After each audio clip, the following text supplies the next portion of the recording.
Welcome to the workshop that Rutlands built.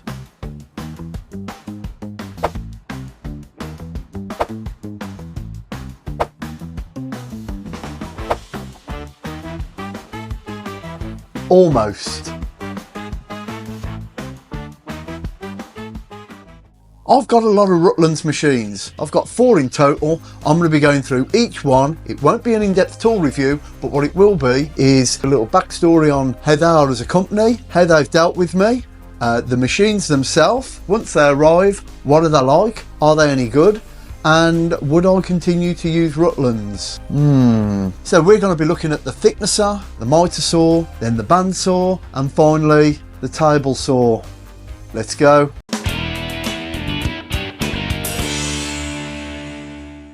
First up, it's the thicknesser. Now this at the time was a pre-order, meaning that it hadn't yet been released. It was up for $395. I managed to get it for $295. I think currently it's around about the $350 mark. I'll put all the prices on the screen. Now, what do I think of the thicknesser? I think it's really good. I'd never owned a thicknesser, so at the time I didn't know whether to go plain a thicknesser or just a thicknesser. In the end, I went with this because there's a 330mm wide in-feed and out-feed bed. Why have I got this piece of wood here? That's why. That's one of the drawbacks. There doesn't seem any way of clipping these to stay in place. If anyone knows if this is standard on all or if there is a way of clipping these on, let me know. It's a minor gripe. This actually broke, and you can see that on my first ever YouTube video where I build my desk ready to start my YouTube channel. But in that video I explained how Rutlands were dealing with that. Thankfully it was under warranty and I got this new machine which works better than the old one ever did. Don't know why, but it does. Now's a good time to explain. There's a lot of wacky looking off camera and pointing elsewhere. It was to another camera that I had set up that failed to record any footage. This is fantastic. I believe the depth is about 160, unlikely I'll ever need. The width, as I've said, is 330. It leaves a great finish, bar the odd bit of snipe, which isn't even that bad, as I always send the pieces through longer than they need to be. It's heavy. It's the heaviest thing in the workshop, and that includes me. You couldn't really wish for it to do any more than it does. That's the thicknesser. The next item I bought was the mitre saw. Let's go.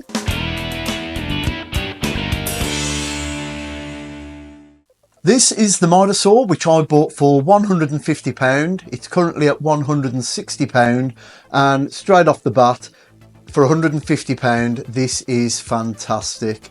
It was delayed, but I negotiated a better price on the cost of the table saw which I bought due to the delays, but we'll come on to that later. Stick around, it's a fascinating tale.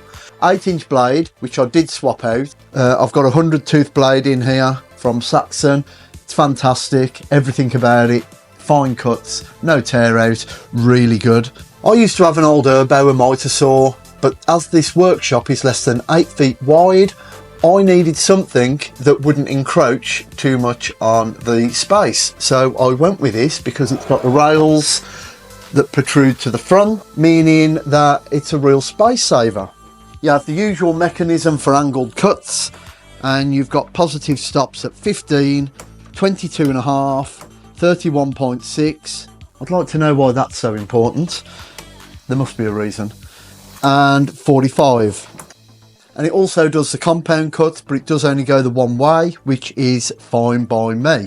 I built it into this little mitre station, and what I tend to do is I've got a tape measure that runs the length of it, and I'll move this up and down and slap a clamp on, and I'll get my repeatable cuts that way. It has got a hold down clamp that's quite effective as well. Dust extraction is okay, but the only problem is it's a mitre saw. It is going to kick up a lot of dust. I don't want to build a hood because my plugs are here. It's bearable. I hook a shop vac up and it catches enough. In summary, 150 quid. And if you're happy with 8 inches, this is the mitre saw for you. Now let's take a look at the bandsaw. Come on.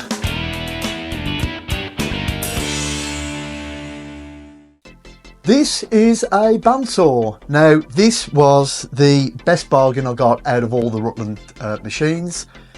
At the time, I got it for 180. So it was a bargain because it was up at 280. £100 off.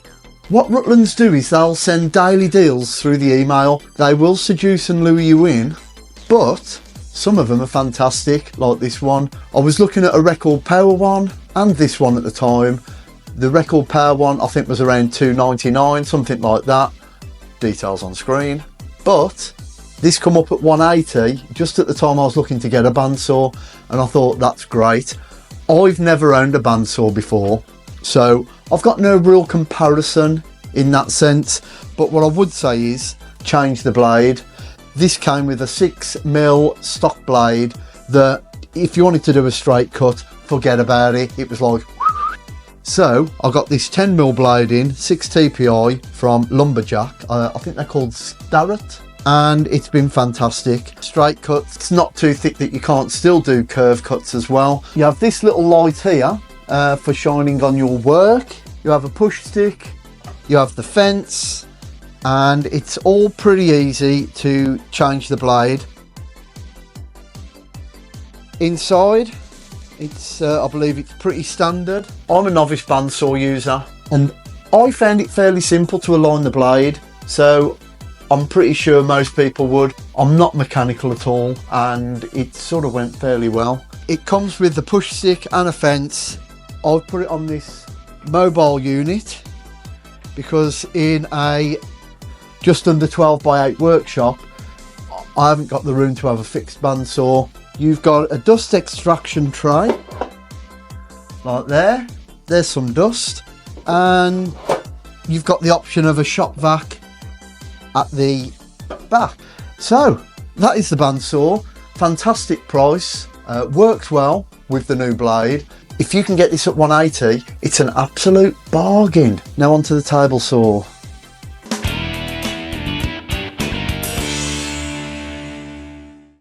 I need to tell you the story behind the table saw. As I said, because of the delay in receiving the mitre saw, I negotiated a discount on the table saw. It was a discounted price that it had previously been up at, which was 250, and they're currently at 295, I believe. Now, the excuse I got for the mitre saw being late, I will put on screen, but it basically talks about vessels being rerouted around the Cape of Good Hope. It was like something out of the days of Sir Walter Raleigh. So what I did was got the discount on the table saw, and then the same thing happened again. Do you think it is reasonable to order a saw on the 8th of April and receive it on the 31st of May? So what I did was say, any chance of a voucher or some credit or some money off in the future? I was expecting a goodwill gesture of £10, nothing major, but I thought they were very good about the mitre saw being delayed, so I'll ask again. And they come back and said, no compensation this time, Chubby. They didn't say Chubby, but they did say no to the compensation. I was a bit like, well, I've spent nearly £1,000 with you in 6 months. I'm not asking for the earth, considering I'm waiting 7 weeks for a table saw. I was extremely frustrated at the time. I'd sold my previous table saw, which was the very bog standard Lumberjack one, and I was without one. Every cut I needed to make seemed to be a long rip cut. I wasn't happy and I was a bit like, well, I just won't use them again. Since then, the thicknesser broke and they were very good about that. So it's like 1-1. Will I go back to them? Probably. Those daily deals are too good. So this is the table saw, which I got for £250 after negotiating on the delayed mitre saw.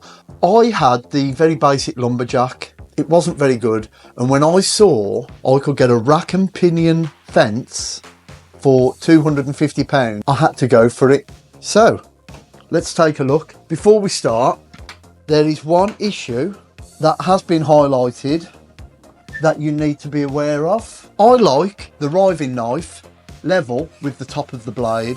If you attach the crown guard when the riving knife is level with the top of the blade, it makes contact with the blade, and what will happen is you'll turn the saw on and this will shatter. Keith on Rag and Bone Brown did a video on this when he was comparing the two table saws, this and the Evolution one. To me, this is redundant. There was also an issue with lateral sideways movement on the blade, but what you have to do is a bit of a faff. You loosen this wing nut, get the blade parallel with your fence, and you tighten it off with this one here. I did that and it still wobbled. So what you then have to do is there is a flathead screw that you need to tighten off. Every time I did this, it was moving the blade again. I had a bit of a faff with it, but eventually I got it done and it now doesn't wobble. Before, this whole casement was wobbling at least a centimetre. There's a paddle for instant switching it off, which is good. It comes with a push stick that comes out with a bit of effort, like so. I tend to use my own. Now, the seduction of this, as I've said, was paying £250 for a rack and pinion fence, and the fence is fantastic.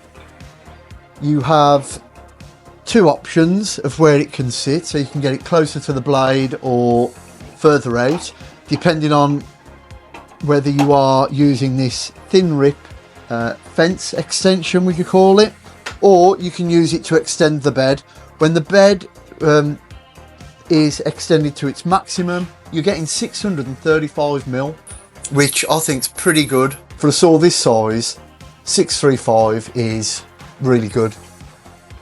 When you lock it off, yet again, bit clunky, but that ain't going anywhere, okay? It will move your whole workbench before it moves the fence. Overall, £250, which I got this for rack and pinion fence, and once you get over its little limitations, many of which you can sort out yourself, it is a good saw. I don't plan on changing it anytime soon. I will keep this for the foreseeable, and it does me just fine.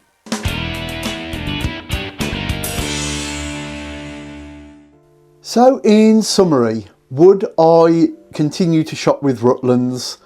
Lack of compensation aside, yes I would. I've put my dummy back in, I've got the ties back in the pram. They were so hassle free with the thicknesser. This was over Christmas, in between Christmas and New Year. From the old machine breaking and the new one sat on the workbench and ready to roll, it was about 3 days. So you can't really argue with that, can you? And it probably wiped out the previous experience I had over the missing sailing ship and lack of compensation.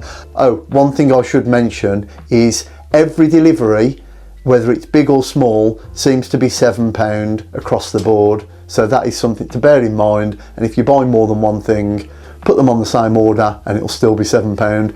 Do be careful if you sign up for those emails, because their daily deals will lure you in. Thanks for watching, and I'll see you next time.